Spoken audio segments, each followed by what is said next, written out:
Paz. Amém. É sempre um prazer, um privilégio, trazer a palavra de Deus, esse culto de ceia do Senhor. Louvo a Deus por essa oportunidade e pela vida de cada irmão. Amém. Vamos abrir a palavra de Deus, irmãos, um texto conhecido das Sagradas Escrituras. Eu imagino que os irmãos que têm um certo tempo de caminhada cristã já se depararam com ele ao ler a Bíblia Sagrada, bem como os irmãos que estão nos primeiros contatos com a palavra de Deus. Lucas, capítulo 15, nós estaremos lendo, estaremos explorando, estaremos meditando sobre a parábola do filho pródigo. Bendito seja o nome do Senhor. Lucas, capítulo 15, a partir do versículo 11, irmãos, até o versículo 32.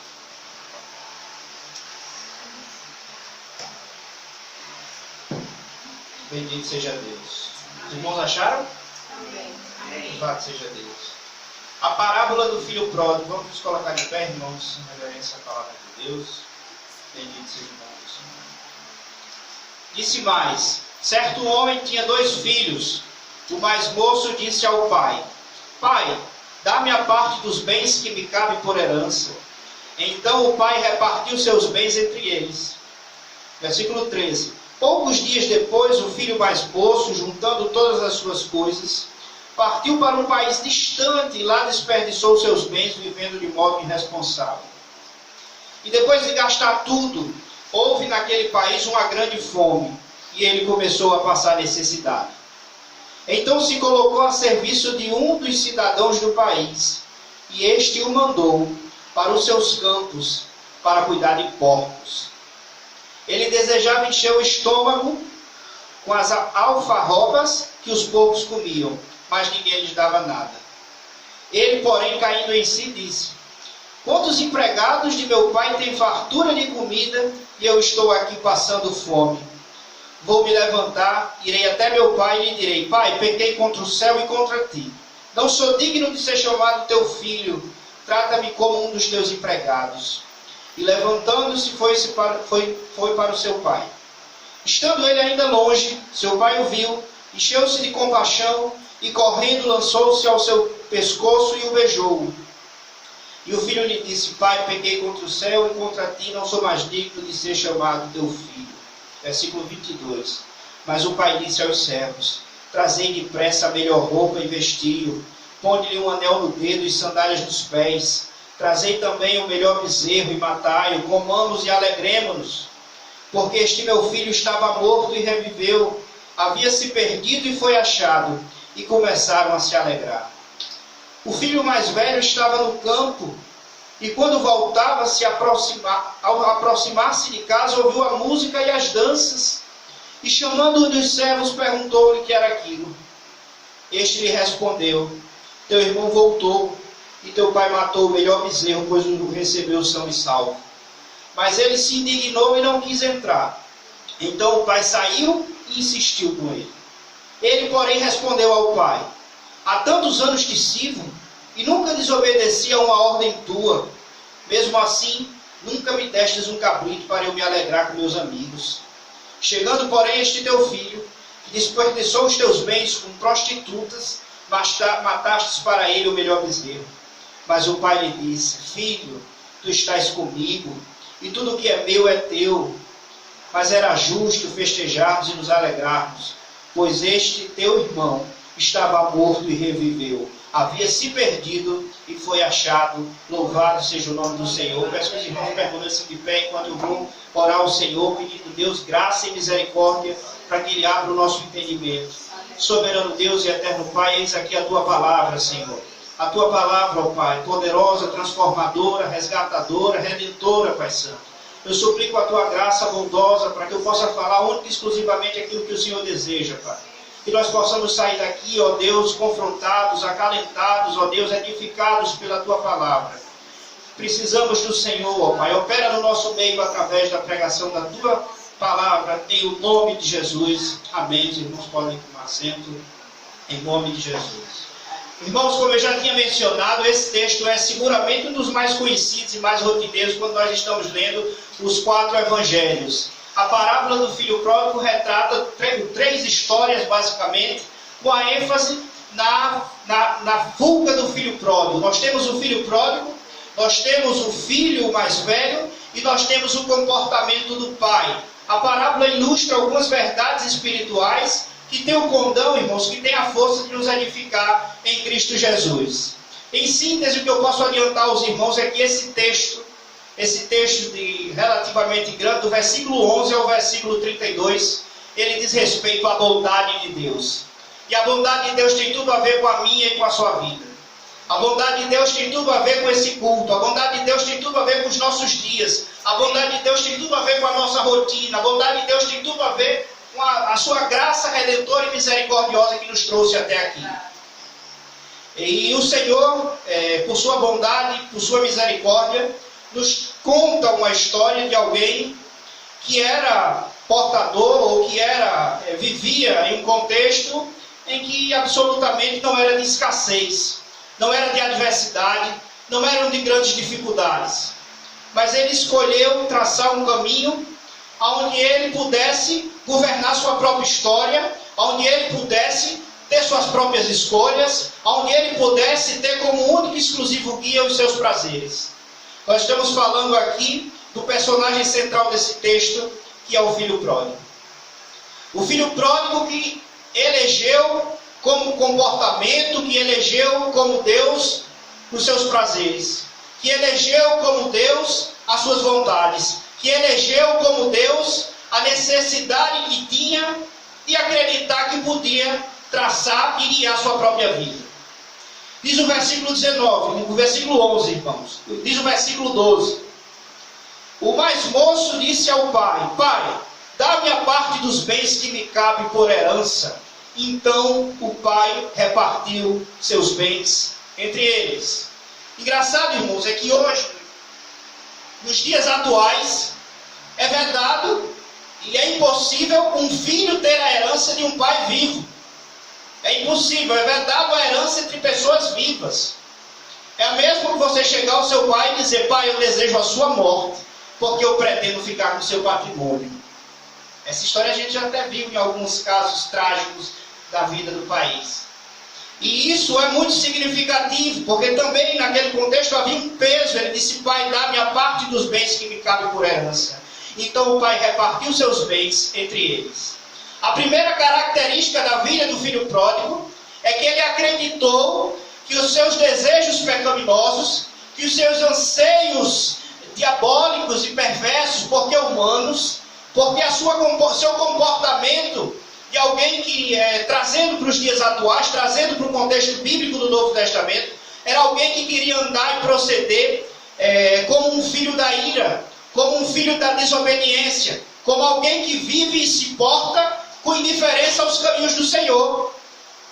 Então o filho pródigo, ele tem como principal característica a crença de que ele pode se autodeterminar, de que ele pode ter uma vida pautada única e exclusivamente nas suas escolhas, nos seus sentimentos, naquilo que lhe dá prazer, naquilo que ele acredita ser correto. Por isso ele é movido, e essa atitude o move a solicitar a repartição, a partilha dos bens do pai. E fazendo isso, essa, irmãos, é uma característica e uma atitude própria de alguém que acredita, como eu já mencionei, que é o Senhor da sua própria existência, que é o Senhor da sua própria trajetória. E o versículo 13 nos revela mais uma característica do filho pródigo. É que poucos dias depois, o filho mais moço, juntando todas as suas coisas, partiu para um país distante e lá desperdiçou seus bens, vivendo de modo irresponsável. Uma característica, irmãos, que a incredulidade fomenta no nosso coração, uma característica que o desvio, a apostasia, o perverso coração de incredulidade tenta todos os dias cravar nas nossas mentes. Quando nós acreditamos e cedemos espaço que podemos governar nossas próprias vidas, é a distância, é a necessidade de fugir de qualquer memória, de qualquer lembrança, de tudo aquilo que nos remete ao nosso compromisso com o Senhor. E aqui o versículo 13 esclarece que o filho pródigo, cedendo a esse anseio de viver uma vida dissoluta, desregrada, baseada apenas naquilo que ele acreditava momentaneamente, queria vencer seu principal obstáculo: qualquer memória que lhe remetesse à memória do seu pai. Qualquer memória que lhe remetesse à sua família. Qualquer memória que lhe remetesse à vida que ele tinha. É a típica característica de alguém que diz: eu estou rompendo e estou rompendo mesmo. Eu não apenas estou cedendo aos meus caprichos, como eu não desejo mais o conselho de ninguém. Não desejo mais as asas do meu pai. Não desejo mais nenhum conselho ou nenhuma forma de abrigo que ele possa me oferecer. Eu quero guiar minhas próprias ações. Nós temos como primeira característica a autodeterminação. Esse sentimento pecaminoso de alguém que acredita que pode criar sua própria vida. Nós temos como segunda característica essa perda da identidade. O afastamento dos princípios e dos valores que eventualmente podiam reger a sua vida até ali. Bendito seja o nome do Senhor. Só que, irmãos, nós sabemos, e diz as Sagradas Escrituras, que não mais vivo eu, mas Cristo vive em mim, e a vida que vivo na carne, vivo-a pela fé no Filho de Deus. Nós perdemos o controle das nossas vidas, e isso é bom, porque quem controla as nossas vidas é o Senhor. É o Senhor que nos guia, é o Senhor que nos salvou, é o Senhor que nos regenerou, que nos justificou. E como se não bastasse, irmãos, essa história que aparentemente conta a história de alguém que quer fugir para longe, que quer esquecer sua identidade, ela tem tudo a ver com a nossa vida em Cristo Jesus. Perceba que eu não estou falando aqui de alguém que não conheceu a Cristo, mas eu estou falando de alguém essencialmente regenerado. Porque todos os dias o perverso coração de incredulidade que nós habita, ele foge ao desejo de que nós venhamos a fugir. A fugir. Nós somos tentados e somos tenazmente assediados por essa sensação. Esquecemos tudo aquilo que lembra ao Senhor. E às vezes a ruptura pode não ser tão drástica, mas durante um dia nós acordamos firmes com o Senhor. E à tarde nós queremos, por alguma razão, nos entregar a algum comportamento pecaminoso. Então a preciosidade dessa revelação nos mostra que isso faz parte das nossas características enquanto pessoas que integram o corpo de Cristo Jesus. Mas não é apenas isso, irmãos. Versículo 14 diz: e depois de gastar tudo, houve naquele país uma grande fome, e ele começou a padecer necessidade. Porque, irmãos, o Senhor de fato permite que ele viva a vida desse modo. Ele permite a fuga, permite que aparentemente ele se engane, tentando fugir daquilo que o identifica, aquilo que lembra a memória do seu pai, aquilo que lembra a memória da sua família, e vai para uma terra longe. Não queria notícias. E até uma frase que diz: não me mande notícias, né? Quando alguém está com raiva, ela diz: não quero saber notícias. E era basicamente isso, ele não queria notícias. Entretanto, irmãos, a vida dissoluta, a vida desregrada, a vida, quando nós escolhemos, depois da compreensão de Deus em Cristo Jesus, que nós vamos viver uma vida da forma como nós queremos, há uma consequência. E a consequência já pode ser vislumbrada no versículo 14, quando ele diz: e depois de gastar tudo, houve naquele país uma grande fome, e ele começou a passar necessidade. Irmãos, quando nós tomamos o controle das nossas vidas, inevitavelmente ela redunda em prejuízo para nós, um prejuízo para a nossa caminhada, um prejuízo para a nossa identidade, um prejuízo para um tempo que poderia ter sido explorado no crescimento na graça e no conhecimento do Senhor. É isso que o texto nos revela. A consequência objetiva do desvio, da apostasia, da deliberação pelo pecado, e pelo pecado no sentido de que nós venhamos a guiar nossa própria existência, no sentido de que nós venhamos a nutrir essa falsa sensação, resulta em prejuízo para nós. E isso é uma verdade bíblica, irmãos, que não pode ser ignorada, porque nós sempre acreditamos que sabemos fazer melhor que o Senhor. Há essa crença fomentada na nossa mente, ora pela ajuda do inimigo, ora pelo nosso perverso coração de incredulidade. Mas quando nós estamos no controle das nossas vidas, há algo errado. Há algo errado. Há um Deus no céu que governa o universo, que nos redimiu. Nós éramos, por natureza, filhos da ira, e Ele nos libertou do império das trevas e nos transportou para o reino do Filho do seu amor. Bendito seja Deus, e hoje nós somos geração eleita, sacerdócio real, povo de propriedade exclusiva do Senhor, e a vida que nos resta na carne, nós não podemos viver com base nos nossos desejos, nos nossos pensamentos, mas sim, irmãos, verdadeiramente pela fé naquele que nos salvou e nos redimiu. Então, o resultado de nós não procedermos na forma que o Senhor deseja, inevitavelmente é prejuízo. E ele cai em si, porque a bondade de Deus permite, irmãos, que nós sempre caiamos em si. Porque o Espírito Santo que em nós habita nos revela que nós precisamos do Senhor. Que nós precisamos ter uma vida com um coração quebrantado e contrito. Que nós precisamos ter uma vida própria de alguém que foi regenerado. Que nós precisamos ter uma vida própria de alguém que anseia pelas coisas do alto, de onde Cristo vive. Louvado seja Deus.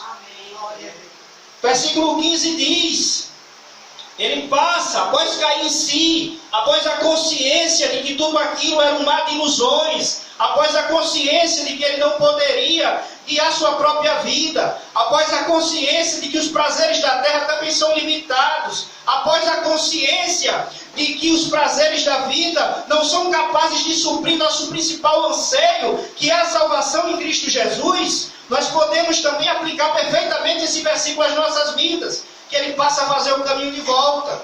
E o caminho de volta que o filho pródigo pretende traçar não é um caminho glorioso como ele teve, não é um caminho do perdão, não é o caminho do resgate, não é o caminho da reconciliação, não.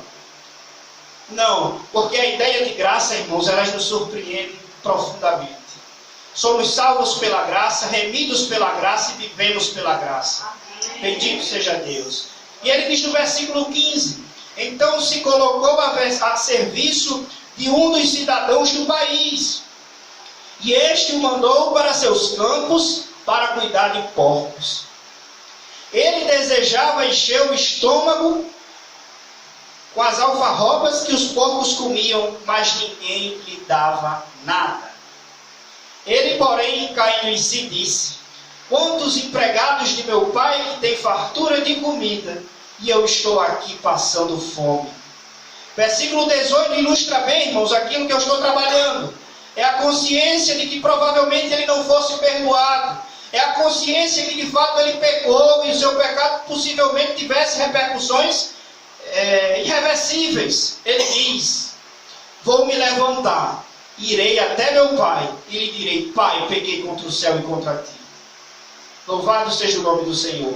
E o versículo 21 diz, retrata esse momento, e o filho lhe disse: pai, pequei contra o céu e contra ti, não sou mais digno de ser chamado teu filho. Não sou mais digno de ser chamado teu filho. Perceba, irmãos, que a consequência do pecado chegou e não tardou. Eu aprendi hoje, relembrei hoje pela manhã na escola bíblica, que um dia para o Senhor é como 1000 anos. Então o Senhor não perde o controle de absolutamente nada. O Senhor é Senhor do tempo, é Senhor da minha vida, é Senhor da sua vida, é Senhor desse ministério, desse bairro, desse país e de tudo. Então a consequência do pecado é uma certeza que nós temos. Por isso devemos lutar para que dele não venhamos a nos embaraçar. Com ele não venhamos a nos embaraçar. E ele diz, e o filho lhe disse: pai, pequei contra o céu e contra ti, não sou mais digno de ser chamado teu filho.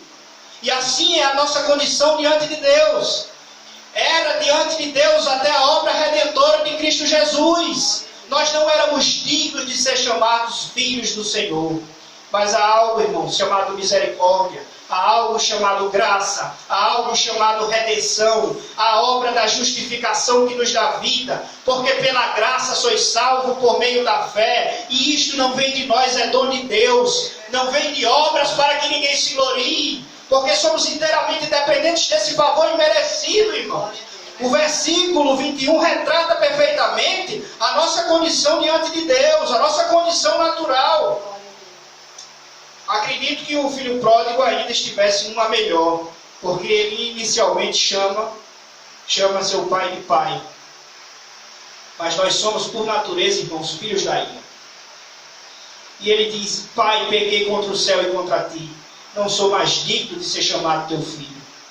Versículo 22, mas o pai disse aos servos: trazei depressa a melhor roupa, e vestiu, ponde-lhe um anel no dedo e sandálias nos pés. Trazei também o melhor bezerro e matai, comamos e alegremo-nos, porque este meu filho estava morto e reviveu, havia se perdido e foi achado. E começaram a se alegrar, começaram a celebrar, começaram a entender o significado daquele reencontro, o significado daquele momento precioso, a relevância de um pai que reencontra um filho perdido. E ele diz: meu filho, você pode ter feito o que for, você pode ter agido na torpeza que for, você pode ter procedido de modo indigno, mas você é meu filho. Louvado seja o nome do Senhor. Você é meu filho. Bendito seja Deus.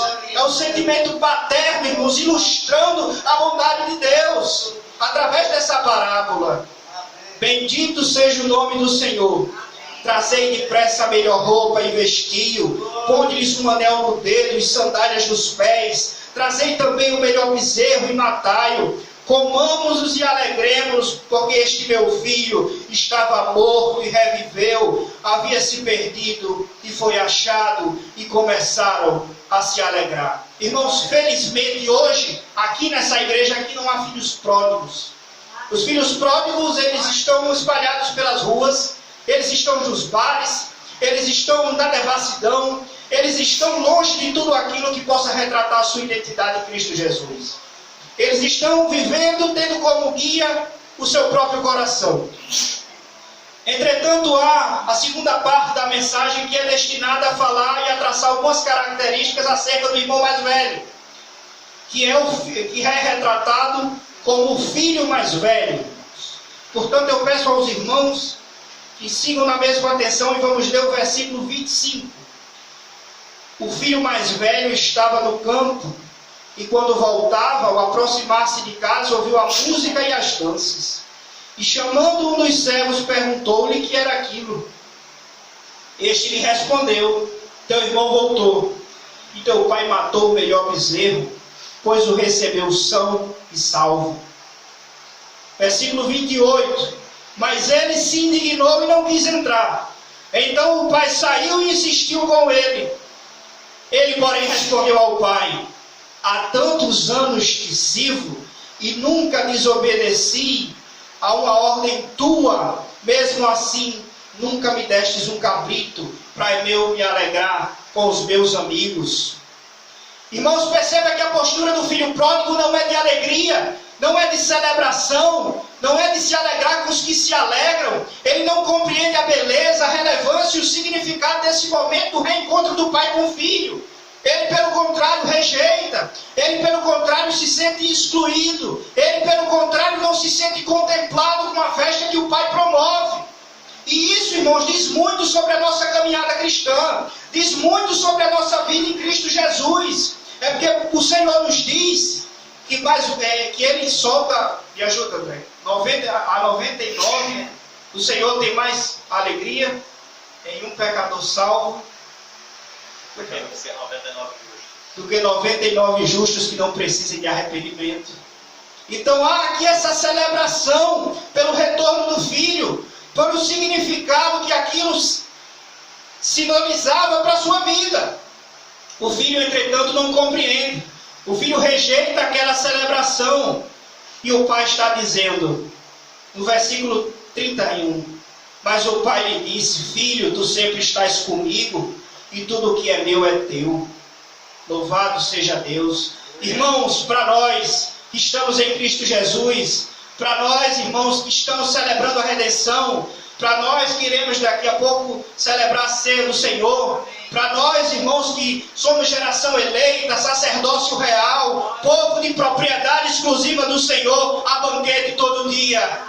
Há banquete todo dia. É o banquete da redenção, é o banquete do acesso direto ao Pai, é o banquete da comunhão, é o banquete do explorar as insondáveis riquezas de Cristo, é o banquete, irmãos, que nós temos acesso e não podemos ficar indiferentes. Esse encontro, essa indiferença em relação ao encontro do filho mais velho sinaliza e denota justamente isso. Ele não compreendia a festividade que a sua vida poderia ser. Ele não compreendia o valor paternal ao qual ele estava vinculado. Ele não compreendia o amor que o seu pai expressara por ele todos os dias. Ele não compreendia o patrimônio que estava à sua disposição. Irmãos, nós precisamos todos os dias amar as Sagradas Escrituras. Precisamos louvar ao Senhor. Precisamos engrandecê-lo e adorá-lo na beleza da sua santidade. Porque para nós há banquete todos os dias. Todos os dias. Todos os dias, irmãos. Aleluia! Bendito seja o nome do Senhor.